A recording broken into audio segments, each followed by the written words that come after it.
Welcome back to Sprecher Homestead.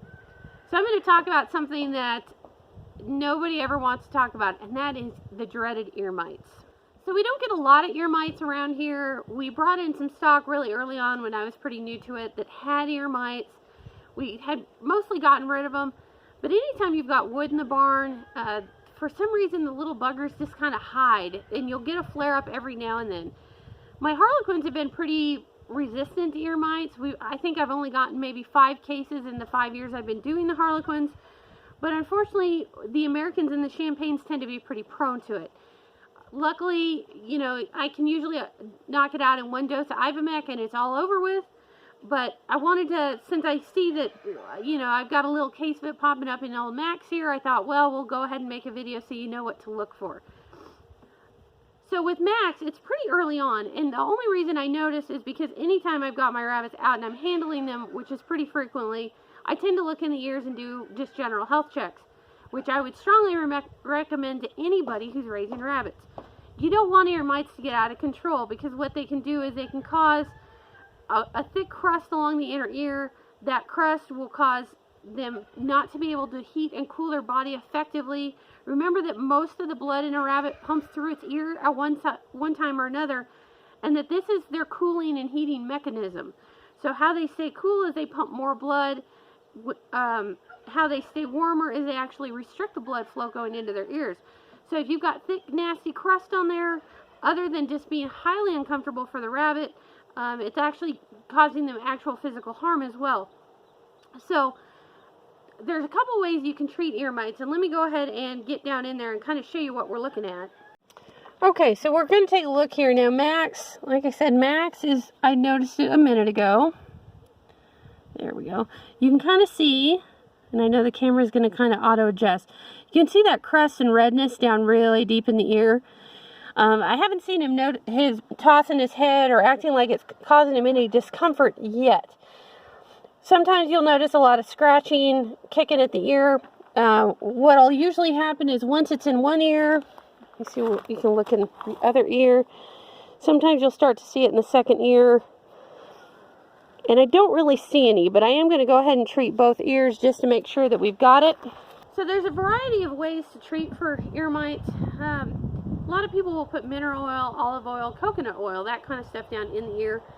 I've never had really great luck with this. You kind of have to stay on top of it, retreating every 5 to 7 days until they're all gone. I tend to be pretty busy. I want an easy one-step solution. I want to make sure that they're gone and that my rabbits aren't going to have any trouble. So the 2 methods that I use the most here is going to be ivermectin, like the injectable kind of ivermectin. So if you're going to use the injectable ivermectin, what you do is you just draw it up into a syringe. You don't actually inject the rabbit. You're going to apply it topically. And the dosage for a rabbit is 0.01 cc's per pound. So with a rabbit the size of Max, you're going to use 0.1 cc's or 1/10 of a cc.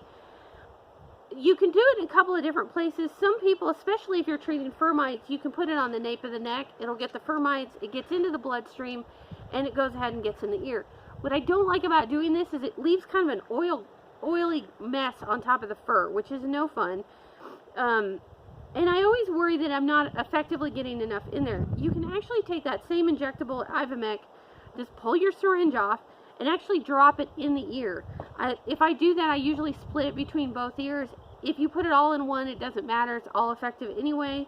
And then usually in 3 to 4 days, you'll actually see all the crust come off, and it'll pretty much be done and over with. If you haven't wormed your rabbits in a while, you might want to do that. Just keep in mind that ivermectin has not been tested in rabbits, so there is no safe withdrawal period. So if it's going to be a rabbit that you're going to eat, don't do it. I'd rather you be safe than sorry. So in this case, I've actually used ivermectin on some other stuff earlier this spring, and I'm actually running a little low. So for Max, what I'm just going to use is this stuff called BioGroom Ear Mite Treatment, and it specifically says it's safe for rabbits.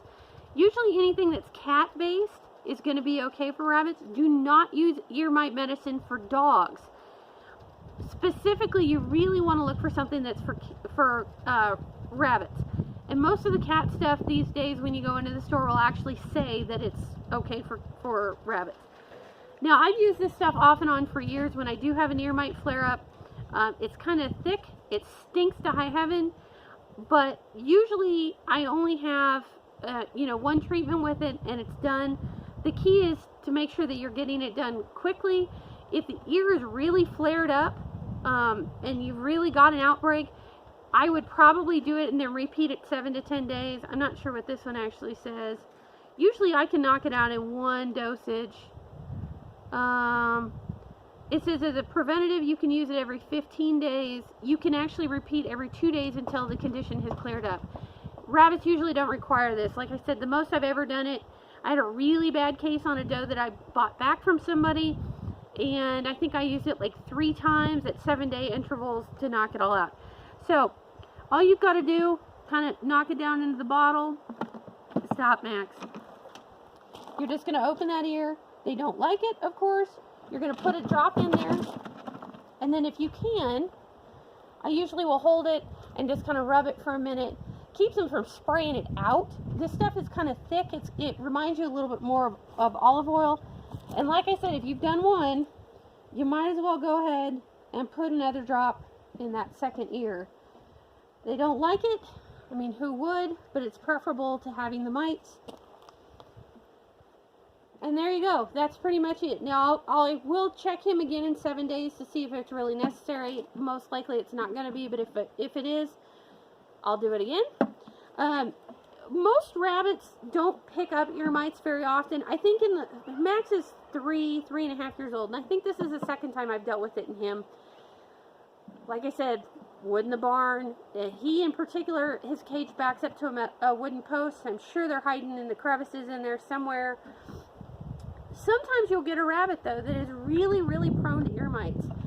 We had one that actually passed away this last year. I couldn't keep any weight on her. She was just getting really anemic.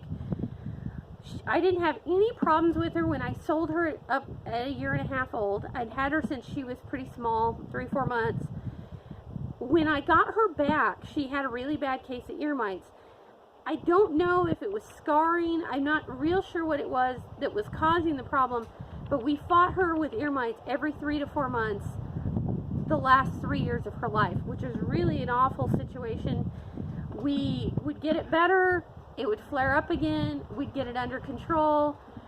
She's another one that I was ivermectin and couldn't get it under control. We were using this and couldn't get it under control. And if that happens to you, if it's really becoming an issue, I would probably cull the animal from the line. And that's where we were getting with this particular doe when she expired on her own, unfortunately. She didn't seem to have any trouble with it. It was always caked up and gross. Sometimes if they're scratching at it a lot, you can get infections. So do watch them if they're getting ear mites to make sure they're not cutting themselves. If you're keeping up on their toenail, that shouldn't be an issue anyway. But they can get an infection in there. She wasn't having a whole lot of trouble with that, but it was just constant. It couldn't have felt good. So keep that in mind, because some animals are just a little bit more predisposed to it. We all love to take in that rescue situation, and sometimes it becomes a kinder, gentler thing to just go ahead and put them down rather than continually subjecting them to a parasite issue. I do have a daughter out of her that never has had ear mites yet, knock on wood, and she is about 2 years old. So it could just be something, she got a bad case of it and never could shake it. I'm not real sure what the issue was. But in hindsight, I probably would have culled her after about the 4th time of dealing with it. She was a really sweet-natured doe, and I really had trouble with it, but it probably was going to be the kinder, gentler thing just to go ahead and put an end to it. So that's it on dealing with ear mites. If you're using oil, same thing. You just put it in there. Like I said, you probably want to do it more often to make sure you're smothering them out. We'll recheck Max here in a few days, but I really don't think we're going to have any trouble. They will shake their head for a while, and that's just because they don't like the sensation of that oil running around in their ears, which you can imagine. I wouldn't like it either. So that's it on how to treat ear mites from Springer or Homestead. If you've got questions, leave them down in the comment section. No harsh judgment, please. I mean, it does happen to everybody eventually. I have yet to ever meet a rabbit breeder who hasn't dealt with some form of ear mites some places are worse than others, down south in particular because of the humidity. Bugs are always a problem. So, like I said, comments, leave them down below. We will see you next time from Sprayer Homestead. Happy homesteading.